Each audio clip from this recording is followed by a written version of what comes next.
Good morning, students. In today's class, we'll be dealing chapter 1. So, that is introduction. So, the history of Indian subcontinent at times includes the present nations, namely Afghanistan, Pakistan, Nepal, Bhutan, Myanmar, Bangladesh, China, and Sri Lanka. The exact description of the extent of subcontinents is found in Vishnu Purana, one of the slokas reads. So, you all know we have 7 continents totally in totally in the world. So, what are the 7 continents? Asia, North America, South America, Europe, Africa, Antarctica, and Australia. So, our India lies in the Asian continent, which is the largest continent, and the nearby countries of India are which lies under the Indian subcontinent: Afghanistan, Pakistan, Nepal, Bhutan, Myanmar, Bangladesh, China, etc. And also, India is a peninsula country. Peninsula means 3 sides you have water, 3 sides of the land. Okay, so that one. So we have 3 sides. Also, we have our towards our western side we have Arabian Sea. Towards the south we have the Indian Ocean, and towards the east we have our Bay of Bengal. So one of the slokas read the exact description of the subcontinent we had. It's been written in the oldest Purana, that is the Vishnu Purana. The slokas read Uttranam Yatna Samudrasaya Ima Darshva Dakshinam Varsha Tata Bharatam Nama Bharatiyara Sanati. Okay, meaning the country that lies north of the ocean. So almost over the north and south of the snowy mountains is called Bharata. So we have north of the mountains and south of the snowy mountains is called Bharata. That dwell the descendants of Bharata. So Bharata means who is Bharata? Anyone who is King Bharata. So King Bharata is famously known as a child of Dushyantana and Shakuntala. So he is the son of Dushyantana and Shakuntala. It is from the Mahabharata. They say that Bharata is the forefathers or the great great grandfathers of the people in Mahabharata, which has a continuity of Pandavas and Kauravas, Kuru dynasties. So it's the continuity from there. So they say it is the land of Bharata. The subcontinent is called by different names such as Bharata Varsha, Bharata Kanda, Bharata Jwambadipa, Hindustan, and India. So we were called different names by different people, different invaders who had come to India. So famously were Bharata Varsha, Bharata Kanda, Bharata, Jwambadipa, Hindustan. Hindustan was majorly called by the people of invaders from the uh, Middle East who had come, and India. So at present we are called as India. The northern part of subcontinent was called Aryavrata. So the northern India was called as Aryavrata because you all know that you had studied in your last year that it was invaded by the Aryans and Aryans lived there. The land of Aryans. The southern part was called as Dakshinapata. Dakshinapata means towards the down region. The land in the south. Bharatakanda, Bharatavarsha, and Bharata are named after Bharata, son of Dushyantana and Shakuntala, as referred in Mahabharata. I would like to tell you the story if we get time. If you students are back to the class, I will tell you the story of Bharata and Dushyasana and Shakuntala, the story which lies the history. Or during the end of this chapter, I would like to tell the story. It was also known as Jwambadipa, according to Hindu, Buddhist, and Jain tradition. So we know that there are three main dominant religions in India. That is Hindu, Buddhism, and Jainism. So so it is also called as Vamvadipa according to Hindu, Buddhist, and Jain traditions. The southern part of Himalayas. So we all know Himalayas, which covers, protects us from all the invaders, all the other attacks, was an island continent with which they regarded as one of the 7 continents in the world. So the 7 continents which was regarded, and one of the among that was our Himalayas. It resembles jambu, the blackberry fruit. So we have a lot of blackberry fruits in Indian region. So it is called as Jwambadipa. The term India is derived from the Greek word Indos, okay, which stands for Sindhu, the most important river of the subcontinent. So we had the famous river Sindhu, Indus, all of those. And also there's, if you would have read the Indus Valley Civilization, which is there in the future text. So Indus Valley Civilization, you all know it is the origin of the Harappan civilization as well because of river Indus.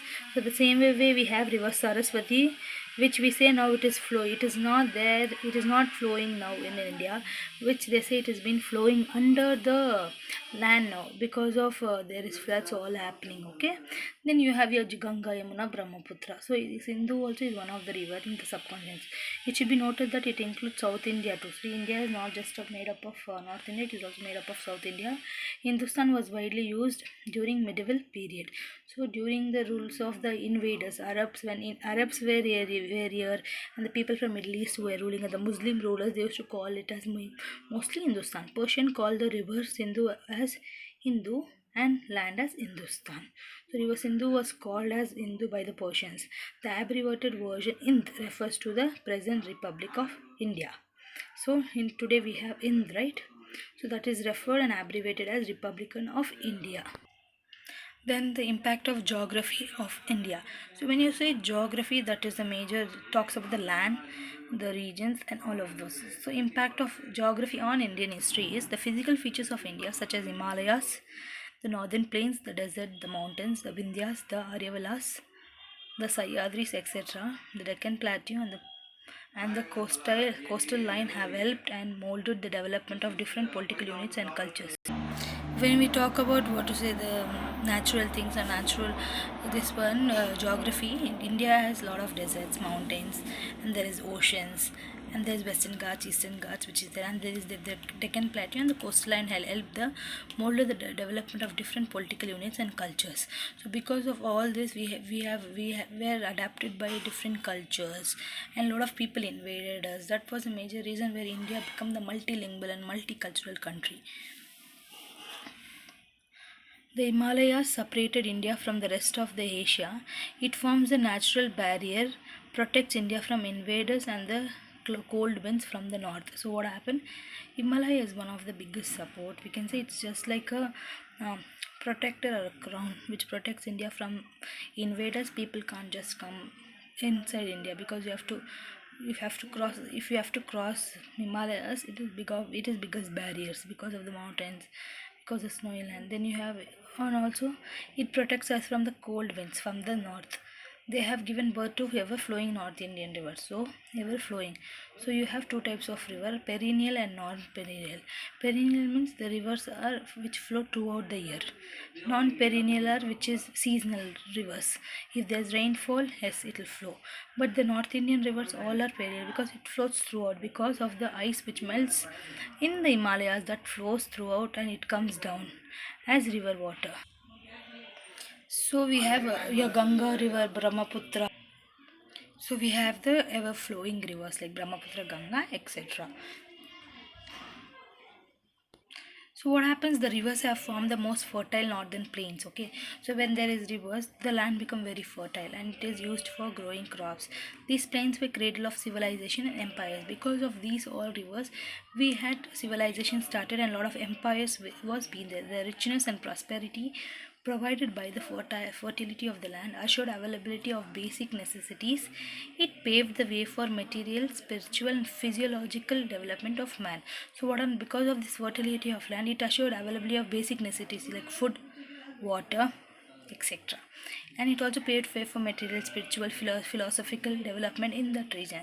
The great Indus Valley civilization and the Vedic culture developed in this region. So your famous Indus Valley civilization of India, which we speak throughout, it is almost 3,000 years to 4,000 years when we found it, but still now we talk about that civilization. And also your Vedic culture which talk about the invasion of the Aryans and the four Vedas, Rig Veda, Samaveda, Yajurveda, Atharva Veda, the later Vedic and post-Vedic period, and all of those we talk about that developed in this region. The northern passes such as Khyber, Bolan, etc.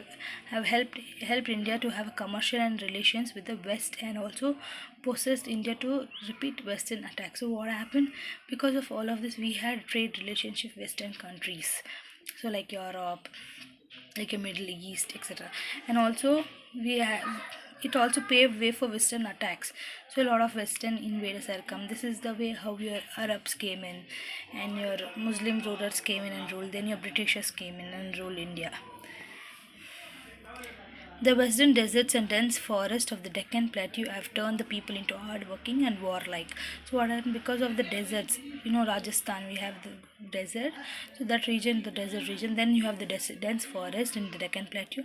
So people start working. The oceans of the south have stood as barriers, later served as the oceans of the south once stood as barriers, later served as means of connecting the rest of the world. So what happened once, oceans were something which people cannot grasp, but then what happened, oceans was the one which through which people we could connect from one land to another. People could come inside India and move through your ships, through your voyages.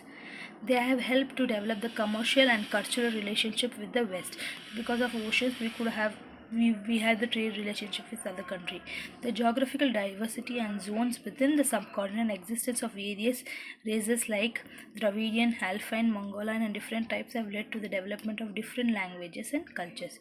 So, because of the geographical diversity, because of the regions, because of different kinds of people living in and different races, we just don't have one kind of people living in India. We have different religions. We have in different races. For example, Dravidian, Alpine, Mongolian, and the different tribes living in. So we adapted to different languages and cultures. The river basins or the valley of north and south have made the country agrarian. So because of the river basins, it became agrarian from time imperial. They also influenced and rise and fall of many dynasty and growth of many religion, culture, commercial centers. So what happened? We had a lot of religions which came in. Then we had a lot of dynasty which growed well, but at times it came in its decline. For example, your Ashokan Empire, your Guptas, your Vijayanagar Empire in the south, your Bahmanis, etc.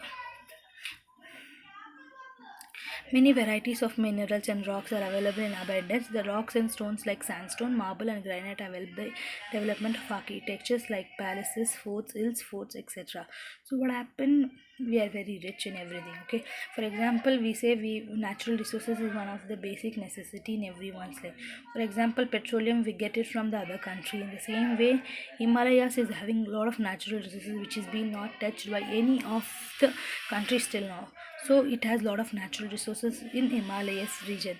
So in the same way, we have a lot of sandstone, marble, granite, which is being there in India. So it is used for your architectural development. Architectural development.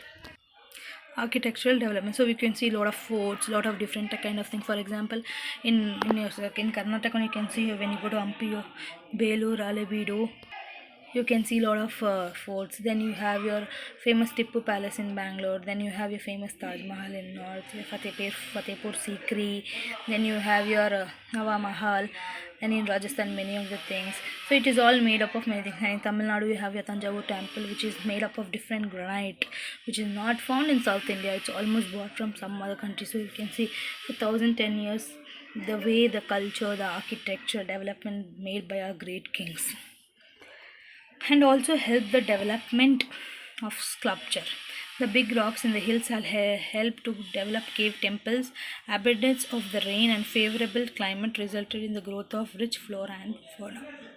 Excluding the Himalayas, hills and deserts, the whole country falls in tropical climate zone. So we have a tropical climate. Tropical climate is nothing but equator passes through. So we have tropical climate depending on seasonal climate. Exactly. So summer season, rainy season. So accordingly to that, we have the seasonal division. Exactly. The atmosphere is conducive for all the growth of men. So atmosphere is also possible for all the growth of men. Means if we adapt to this type of climate, because we are being brought up in this country. For example, if suddenly you are changing your place and going, so adaptation of climate also matters for an human. So here we are being born up here and we are being adapted to this climate. So it is good, it is helpful in the growth of the men. So the next one we will see in the next class, students.